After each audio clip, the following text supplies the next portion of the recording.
48তম সাক্ষী আলী আহসান জুনায়েদ উনি সাক্ষ্য দিয়েছেন গতকালকে জবানবন্দি। আজকে আমি জেরা করেছি। জেরায় বিভিন্ন প্রসঙ্গ এসছে, বিশেষ করে সর্বশেষ দিকে যে আমি প্রশ্নটা করেছি তাকে, সেটা হলো এরকমের যে যতগুলি কর্মসূচি আপনারা ঘোষণা করেছেন, লাইক 31 জুলাই গণগ্রেপ্তারের প্রতিবাদে আন্দোলনের অভিমুখে মার্চ ফর জাস্টিস, তারপরে রিমেম্বারিং আওয়ার হিরোজ, তারপরে 1 আগস্ট তারিখকে 32 জুলাই হিসেবে গণনা করা এবং এক দফার দাবি, এই যে এক দফা বলতে সরকার পতনের এক দফার দাবি, এই যে দাবিগুলি ছিল পর্যায়ক্রমে নীল নকশার অংশ, যার সর্বশেষ যে বিষয়টা ছিল সেটা হলো এই: একটি বৈধ নির্বাচিত সরকারকে তার ক্ষমতা থেকে পদত্যাগ করানো বা অবৈধভাবে তাকে সরাইয়ে দেওয়ার জন্য যে সমস্ত পরিকল্পনা দীর্ঘদিনের ছিল সেটিরই বহিঃপ্রকাশ। এবং আজকে যে সাক্ষ্য দিয়েছেন তিনি ছিলেন একজন সংগঠক, উনি সমন্বয়ক ছিলেন না, কিন্তু এই যে আন্দোলন সংগ্রাম ওনারা যারা যে আন্দোলন সংগ্রাম করেছেন এর যে সংগঠক হিসেবে উনি অত্যন্ত মুখ্য ভূমিকা পালন করেছেন।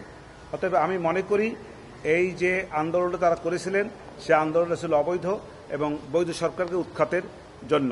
সেই প্রসঙ্গেই আমি তাকে, একটা মেটিকুলাস ডিজাইন ছিল, মেটিকুলাস ডিজাইনেরই অংশ হিসাবে এই আন্দোলনটা হয়েছে। এইটাই আমার মূল বক্তব্য ছিল। এখন আপনি বলেন কি প্রশ্ন করেছেন। আপনি আরেকটা বলেছেন যে মানে তাদেরকে ষড়যন্ত্রকারী বলেছেন, যেটা আপনারা ষড়যন্ত্রকারী, হ্যাঁ বলেছি, ষড়যন্ত্রের অংশ হিসেবেই জি এটি জি জি জি জি বলেছি। একটি বলেছেন যে টার্গেট করে তারাই গুলি করে মেরেছে, এই দুইটার ব্যাপারে আমার কথা হল, একটি বৈধ সরকার বিরুদ্ধে যে আন্দোলনটা করেছে এটা ষড়যন্ত্রেরই অংশ, সেই হিসেবে তাদেরকে আমি ষড়যন্ত্রকারী বলেছি। আর টার্গেট করে গুলি করেছি এই জন্য, যেহেতু এটা একটু ষড়যন্ত্র, সেই জন্য আমি মনে করি এবং আমার ক্লায়েন্ট মনে করে যে এই গুলিগুলি তার নির্দেশে আমার শেখ হাসিনা, আমার যে আসামি শেখ হাসিনা স্বরাষ্ট্রমন্ত্রী, তাদের নির্দেশে হয় নাই। এটা তারা নিজেরাই যে কোনোভাবে হোক তৈরিকৃত একটি গুলির অংশ। এর সঙ্গে স্বরাষ্ট্রমন্ত্রী শেখ হাসিনা তারা কেউ জড়িত না। ক্লায়েন্টের সাথে কথা হয়েছে না, কথা হয় নাই আমি মনে করি। আপনি তো আসামিকে জেরা করলেন, সেখান থেকেই জেরা করলেন, আপনি এমন মধ্যে যে জেরা করেছেন তাতে কি আপনি মনে করেন যে আপনার ক্লায়েন্টকে আপনি খালাস করতে পেরেছেন তো পারবেন? না, আসলে এই কথাটা তো খুব আপেক্ষিক।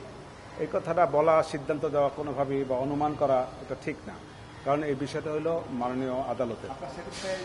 আমার স্যাটিসফাইড থেকে আমি মনে করি আমি মোটামুটি যেসব সাক্ষীদেরকে জেরা করেছি আমি ভালো জেরা করেছি, ভালো ভালো পয়েন্ট আমি আনতে পেরেছি।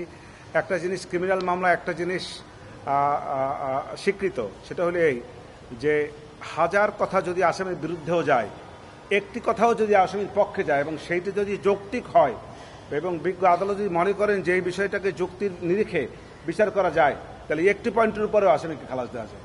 অতএব আমি বলছি না যে আমার আসামি খালাস পাবে এ কথা নিশ্চিত, তবে পাবে না এ কথাও নিশ্চিত না।